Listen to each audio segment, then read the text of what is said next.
je vous demanderai de prendre votre Bible, s'il vous plaît, et nous lirons ensemble 2 Timothée 3, versets 16 et 17.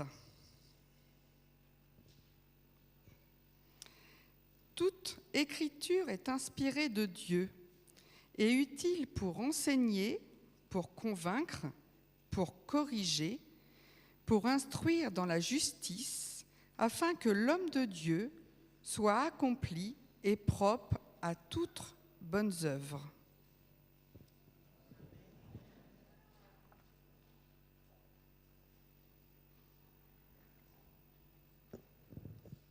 Vous pouvez vous asseoir.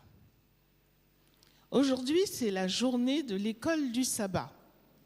C'est une première. Toute la journée consacrée à l'école du sabbat. Les responsables de l'école du sabbat l'ont souhaité, l'ont voulu. Et c'est donc tout d'abord Sandra, responsable de l'école du sabbat ici à Ivry, qui nous adressera la parole de la part du Seigneur, suivie de son adjointe, Rebecca, qui parlera également.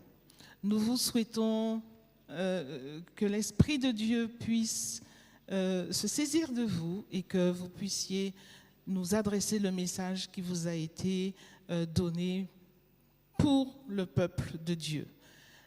Je vous rappelle le thème de cette semaine, de cette journée, la parole en action. Et je vous invite, frères et sœurs, puisque c'est une journée de l'école du sabbat, à revenir donc à 16h, où toutes les sections de l'école du sabbat seront en fonction, depuis les tout petits jusqu'aux adultes. Venez aussi nombreux, et même plus nombreux encore qu'aujourd'hui, que tout de suite, pour bénéficier des bienfaits, mais aussi pour participer à cette journée de l'école du sabbat. Voilà. Bonjour, et merci à Marthe qui est aussi référent ancien de l'école du sabbat et qui est aussi référent au niveau de France Nord de l'école du sabbat adjointe, à Christiane Louis qui est responsable au niveau fédéral. Maranatha, Maranatha, frères et sœurs de notre affection chrétienne et combattants de l'armée militante du Seigneur, nous célébrons en ce jour saint et glorieux la parole faite chair, le puissant verbe qui s'exécute en créant à partir du néant. Ainsi que nous le lisons dans Genèse 1, au chapitre 1, au commencement de l'histoire de notre planète, Dieu créa. Et tout ce qu'il créa subsiste encore à ce jour, jusqu'à ce jour. N'est-ce pas? Amen? Durant cette journée, effectivement, comme nous a présenté Marthe Oculi, l'école du sabbat est mise à l'honneur et veut exalter la parole de Dieu. Mais avant tout, permettez-moi de faire très brièvement un petit focus sur la raison même de l'école du sabbat. C'est nécessaire. L'école du sabbat est l'organisation voulue par l'Église adventiste du 7e jour. Elle attire l'attention sur la Bible, la parole de Dieu. Elle s'en démarque par la formation hebdomadaire de ses membres dans l'étude des textes bibliques. Chaque trimestre, un sujet biblique est étudié à partir d'un guide d'études élaboré par le département de l'école du sabbat de la conférence générale. Et sa raison d'être, j'ai demandé de projeter, l'école du sabbat est une branche importante de l'œuvre missionnaire, non seulement parce qu'elle instruit jeunes et vieux dans la parole de Dieu, mais aussi parce qu'elle éveille en eux un amour pour ces vérités sacrées et le désir de les étudier pour eux-mêmes. Par-dessus tout, elle leur enseigne à régler leur vie sur les saints enseignements de la Bible, conseil sur le travail de l'école du sabbat. Et je présenterai quand même l'école du sabbat d'Ivry dans sa structure Elle est organisée en différentes tranches d'âge. Nous avons 8 tranches. Et dans des sections, enfants, jeunes et adultes. Aujourd'hui, la plupart d'entre nous, nous avons des badges sur lesquels sont portées nos sections, nos noms de groupe. Et pour faire fonctionner ces différentes sections, il y a des animateurs, des responsables et secrétaires, soit un effectif de 58 courageux dans la vigne du Seigneur. Amen. Et je leur demande de se mettre debout, ces responsables et animateurs, afin que vous, membres, vous leur fassiez un geste, un coucou de remerciement pour leur dévouement hebdomadaire. Mettez-vous debout, ne soyez pas timides, pour qu'on puisse voir. Il n'y en a que 3 animateurs. Voilà. Est-ce que nous pouvons leur faire un geste, que nous apprécions, que chaque sabbat, qu'il soit assidu pour l'enseignement. Merci. Alors, je vous invite à incliner la tête. Nous allons prier. Seigneur, en ce midi, ta parole est exaltée, célébrée, que celle-ci trouve un écho favorable dans le cœur de chacun de tes enfants qui écoutent ce message salutaire au nom de Jésus. Alors, comme il est dit, au commencement, est-il écrit, était la parole. Et la parole était avec Dieu. Et la parole était Dieu. Le Fils de Dieu, entre les mains duquel le Père a tout remis, pouvoir, puissance, est décrit dans le premier livre de l'apôtre Jean comme étant le Logos.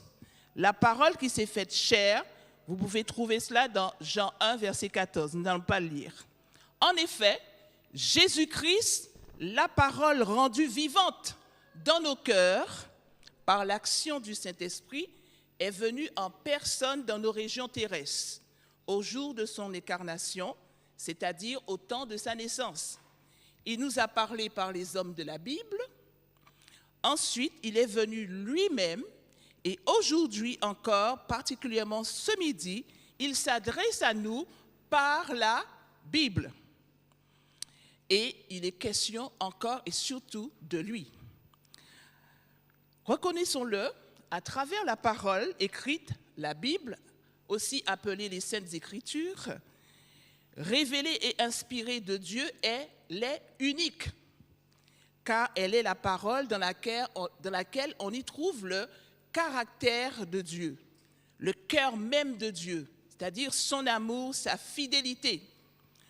Aujourd'hui, nous examinons la parole en action. Non pas que la parole soit cotée à la bourse, hein? On peut dire la bourse de Paris. Non, elle n'a pas de prix.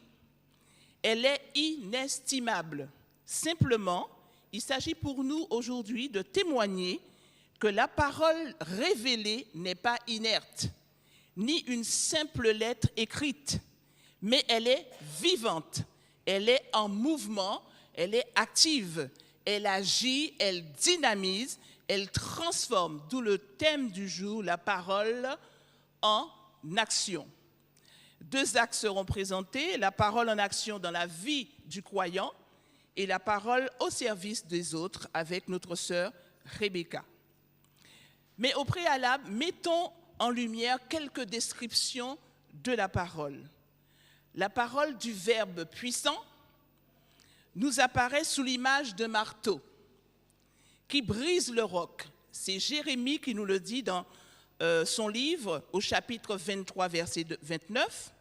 Et si elle est un marteau, elle n'est pas bien moins un aliment pour l'âme, puisqu'il est écrit dans Matthieu 4, verset 4, « L'homme ne vivra pas de pain seulement. » Elle est même une lumière. Dans Somme 119, verset 105, « Ta parole est une lampe à mes pieds et une lumière sur mon sentier. » Mais cette parole écrite du Verbe est encore une épée.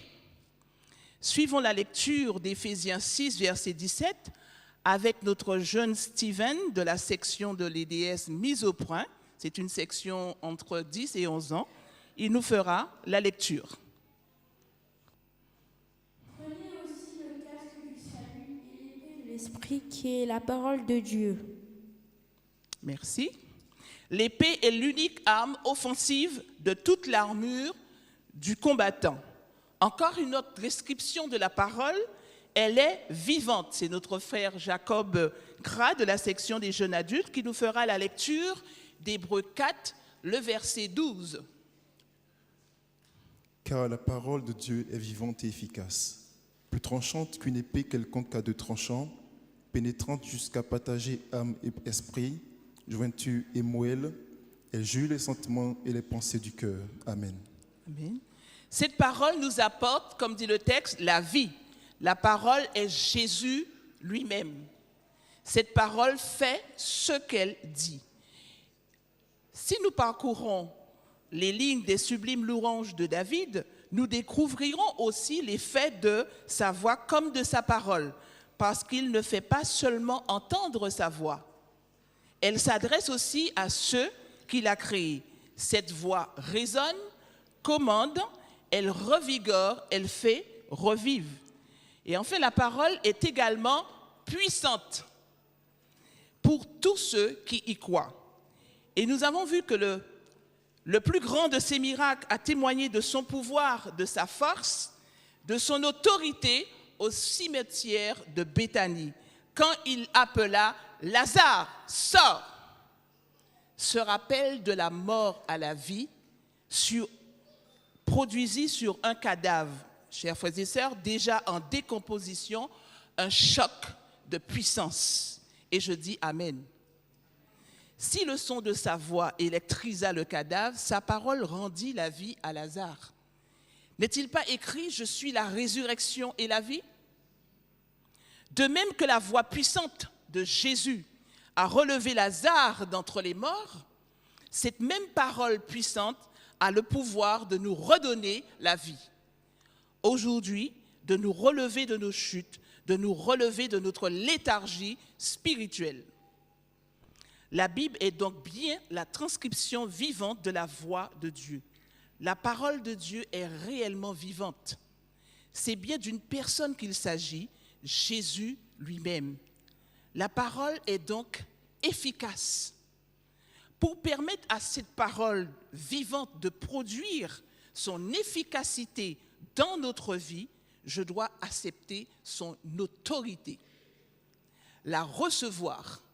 Et recevoir la parole, chers frères et sœurs, c'est accueillir la vérité qui n'est autre que Jésus lui-même. Lui permettre d'agir puissamment dans notre vie. Cependant, nous devons être vigilants quant à la manière dont nous recevons, dont nous accueillons la parole dans notre vie au quotidien.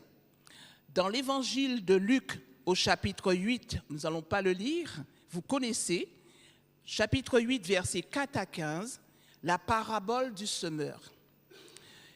La parabole du semeur nous donne l'exemple de l'accueil que nous faisons à la parole. On peut accueillir la parole de plusieurs manières, soit en ayant une attitude fermée. Cela correspond au sol dur, le roc, soit avec une attitude superficielle. C'est le sol ayant peu de profondeur. Soit avec une attitude distraite, cela correspond au sol avec des épines. Soit enfin avec un cœur réceptif, une disposition positive de notre esprit, c'est le sol idéal. Voyons que la parole reçue et acceptée est d'une grande efficacité dans la vie du croyant.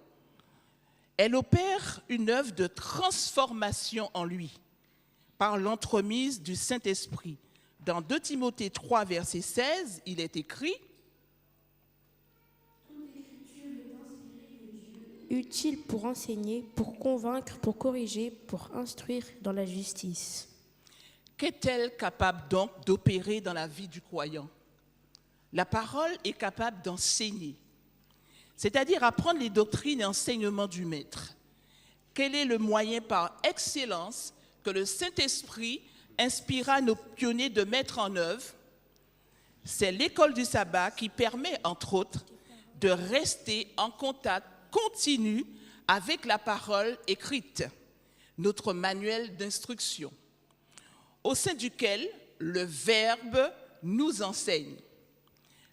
L'école du sabbat, c'est le lieu idéal de l'apprentissage. C'est l'Église à l'étude. Cette même parole, nous dit ce verset, convainc. Dans Acte 2, on relève que l'Esprit saisit Pierre qui prêcha un message lors de la Pentecôte et qui pénétra les cœurs et mit en émoi petits et grands. Ils furent tous convaincus et en réponse de la parole entendue et reçue, tous demandeurs aux disciples, au verset 37, de mémoire, « Hommes, frères, que ferons-nous » Autre action de la parole dans la vie du croyant, elle corrige, nous dit le verset, elle redresse, elle nous remet donc sur les rails. Et enfin, dernier membre du verset, si vous l'avez retenu, de Timothée 3,16, elle instruit dans la justice. Elle est capable de nous apprendre à mener une vie juste, droite, conforme à la volonté de Dieu, une vie transformée. Et nous voyons que Timothée reçut ces sages conseils de l'apôtre Paul, son instructeur, lesquels qui lui ont permis de mener à bien son ministère. La parole de Dieu en nous fournit donc tous les outils nécessaires pour réaliser une bonne œuvre. Pour illustrer le pouvoir transformateur de la parole, voici le récit de Tony, 28 ans, qui fit l'expérience de la puissance de cette parole. Dans l'État américain d'Alaska, il assomma un jour dans un bar un homme d'un coup de poing. L'homme tomba et frappa sa tête contre le sol et mourut le lendemain. Triste. Tony fut inculpé pour homicide involontaire à 20 ans de prison. Toute sa vie s'envolèrent devant ses yeux. Depuis sa cellule, il se mit à penser à son enfance. Il faisait usage de stupéfiants. Sa famille n'avait jamais lu la Bible ou fréquenté une église. Mais voilà, en prison, Tommy se mit à prier désespérément. Il dit, s'il y a un Dieu, je veux savoir qu'il est réel. Alors il emprunta une Bible dans la bibliothèque de la prison, et à son étonnement, il eut un immense sentiment de paix et de joie en lisant la parole.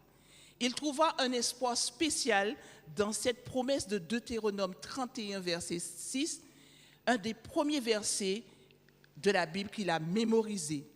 Il lit « Fortifiez-vous et ayez du courage. Ton Dieu marchera lui-même avec toi, il ne te délaissera point. Il ne t'abandonnera point. » En priant et lisant la Bible, Dieu fit les miracles dans la vie de Tony. Oui, cette parole, chers frères et sœurs, est bien vivante, car elle agit sur celui qui la lit, et elle transforme celui qui la lit et qui la reçoit. Elle lui donne une force au quotidien. Chers membres, il se peut que nous soyons de nombreuses années assis sur les bancs de l'Église, et que nous ayons accueilli la parole superficiellement, ou jamais accueilli celle-ci, ni son autorité. Mais aujourd'hui, le Dieu de toute éternité nous dit et nous rappelle qu'il peut faire de nous une nouvelle créature et réaliser des changements dans notre vie. Est-ce que vous le croyez? Amen. Et comment peut-elle nous transformer, agir et produire une action en nous?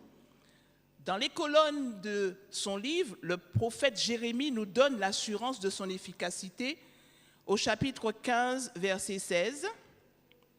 Steven nous le lira. J'ai recueilli tes paroles et je les ai dévorées. Tes paroles ont fait la joie et l'allégresse de mon cœur, car ton nom est invoqué sur moi, éternel Dieu des armées. Il nous faut, selon le texte, la dévorer, la sonder. Il y a une nécessité de se nourrir quotidiennement de la parole de Dieu afin qu'elle croisse en nous. Il faut la ruminer afin de bien l'assimiler et de la mémoriser. C'est un des objectifs en passant de l'école du sabbat, mémoriser la parole. Comme le dit si bien l'auteur Rick Warren, que j'aime beaucoup, je cite, « Notre mémoire ressemble à un muscle. Plus on l'entraîne, plus elle se développe. Et les 3 clés de la mémorisation, c'est 3 R. Facile à retenir. Réviser, réviser et réviser. » On peut le répéter? Réviser, réviser et réviser. 3 R royales à retenir et qui vous seront salutaires. Une fois cette parole est reçue, nous devons, comme l'indique Jacques 1, verset 22, la mettre en pratique et ne pas se borner à l'écouter. De même que précise ce proverbe, les belles paroles ne beurrent pas les épinards.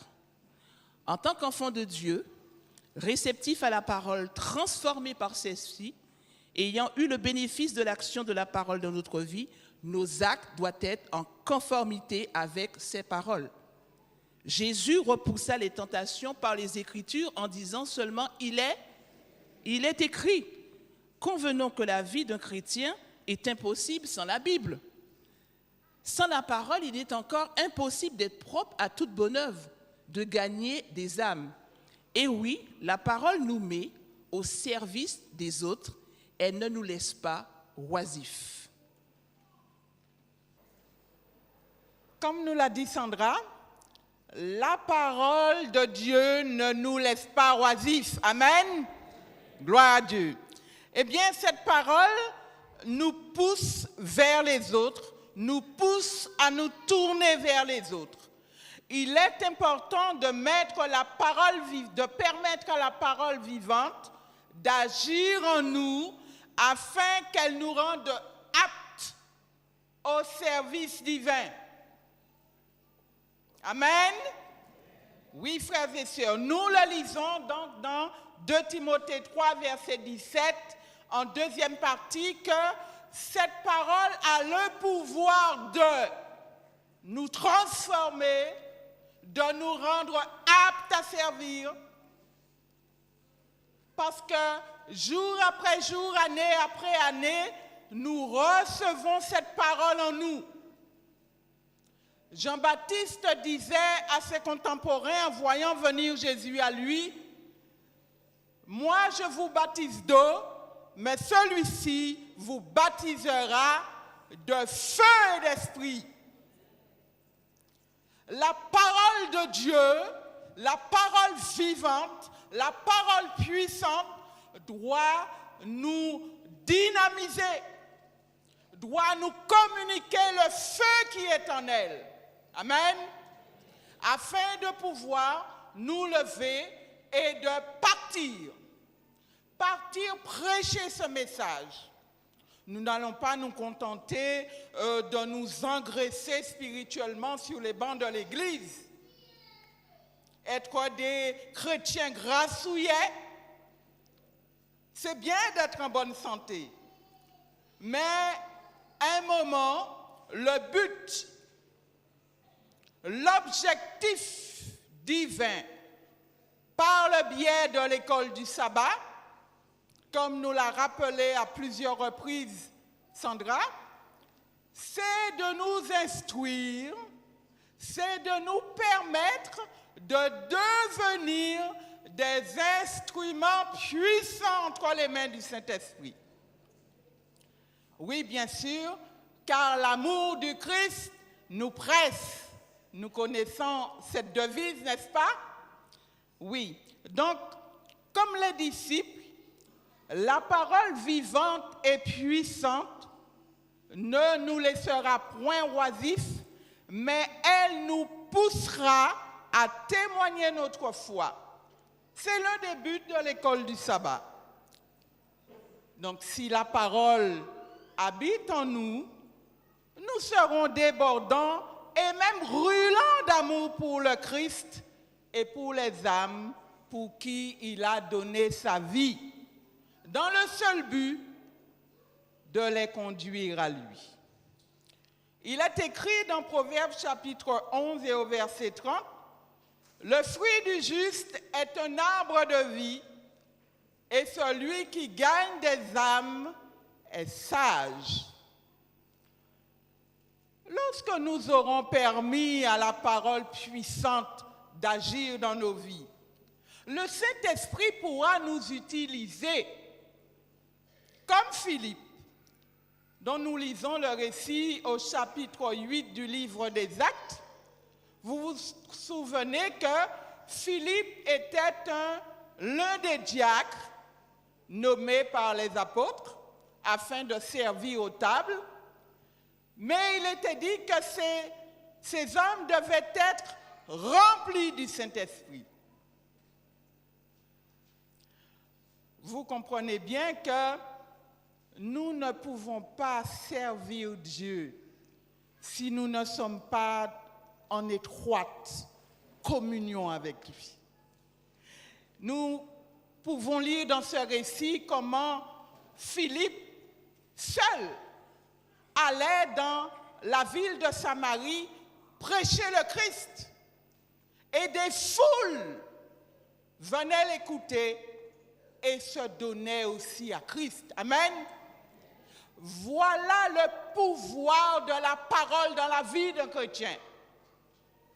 Non seulement cette parole lui fait du bien, spirituellement et physiquement, mais cette parole ne le laisse pas oisif, tranquillement, venant au temple le sabbat matin, s'en retournant et puis revenir le sabbat d'après.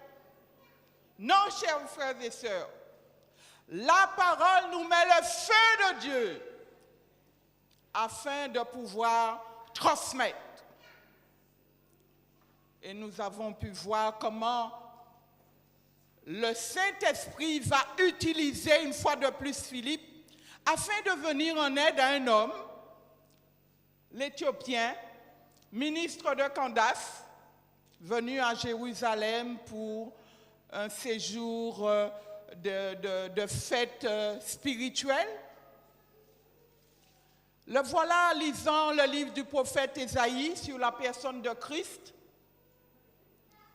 mais il ne comprend pas très bien ce qu'il est en train de lire. Il se dit, mais le prophète, il parle de lui ou de quelqu'un d'autre? Alors le Saint-Esprit va faire appel à Philippe. Dirige-toi dans la rue qui s'appelle la droite. Vous ne trouvez pas cela extraordinaire, la façon que le Saint-Esprit agit? Est-ce que nous sommes habitués à obéir à la voix de l'Esprit de cette façon, qui nous dit le matin, mais lève-toi, ne prends pas ce chemin-là aujourd'hui, tu fais un autre chemin. Oui, chers frères et sœurs, quand nous sommes en contact avec la parole, là aussi nous nous ressourçons par l'Esprit de Dieu. Souvent nous prions, nous demandons, Seigneur, accorde-moi ton Esprit Saint, comme si ça va tomber de quelque part. Le Seigneur nous a indiqué le chemin, le lieu où nous pouvons faire le remplissage de l'Esprit. Amen. C'est bien dans la parole de Dieu que nous pouvons faire le plein du Saint-Esprit. Et nous avons pu voir comment Philippe a aidé l'Éthiopien à comprendre les Écritures. Et une fois que l'Éthiopien a compris, qu'est-ce qu'il a dit à Philippe? Mais voici de l'eau, qu'est-ce qui empêche que je sois baptisé? C'est ainsi que cela se passe, frères et sœurs. Lorsque nous sommes remplis du Saint-Esprit, que l'Esprit peut nous utiliser, alors seulement, nous devenons des instruments puissants entre les mains de Dieu. Ellen White écrit, je cite, « Le dernier geste du Christ avant de quitter cette terre fut de confier à ses ambassadeurs la mission de répandre sa vérité dans le monde. C'est ce que nous lisons en Marc 16, verset 15, quand Jésus nous donne cette injonction au travers de ses disciples. Allez par tout le monde et prêchez la bonne nouvelle à toute la création. Elle dit aussi que Jésus prononça ces dernières paroles à ses disciples à la pensée que le message du ciel pour le monde leur avait été confié. Que pouvons-nous dire aujourd'hui de cela, frères et sœurs?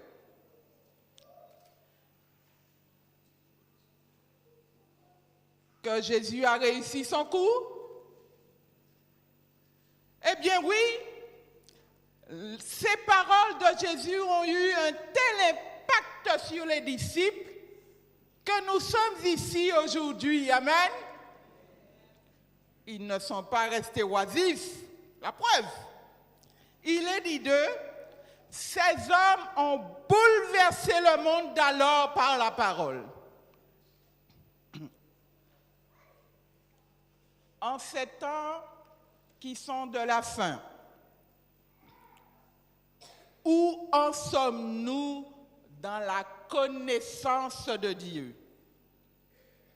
Car bientôt, très bientôt, la Bible nous sera retirée des mains et ce sera la disette de la parole de Dieu sur toute la surface de la terre.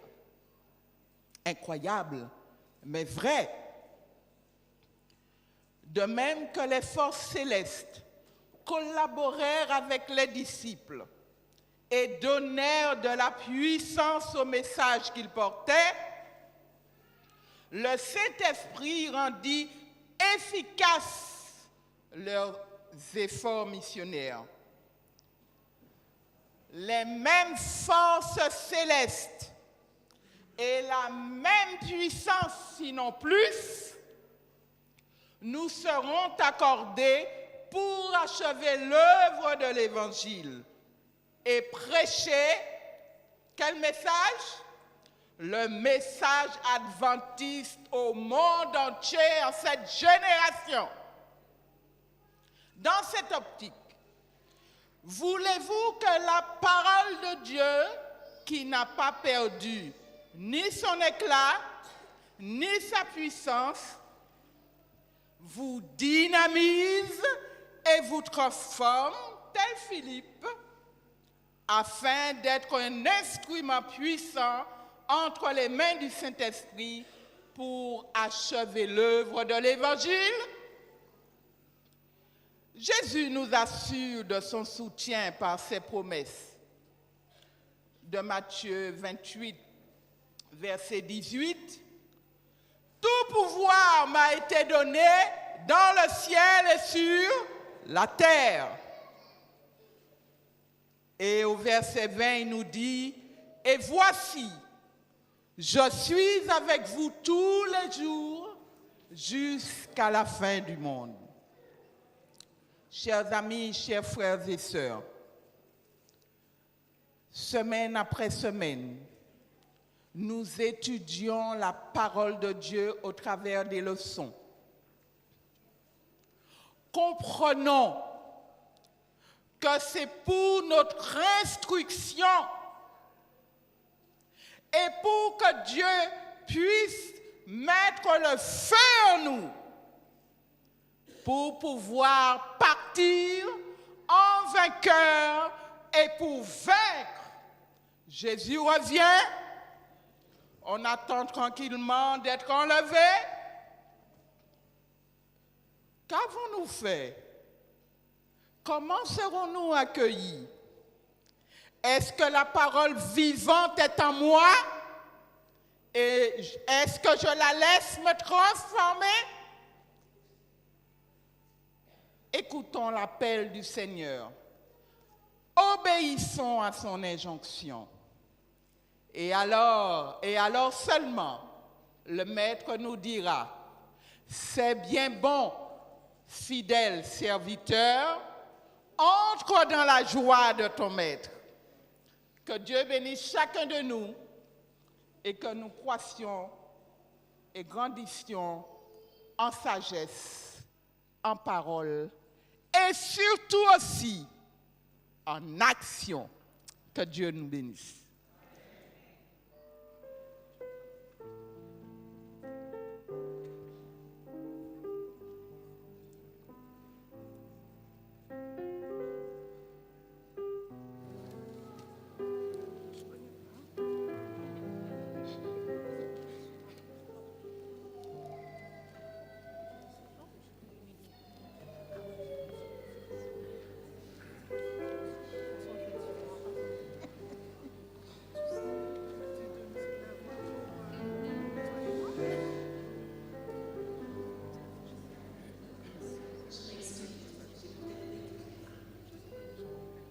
« 205, hymne des louanges.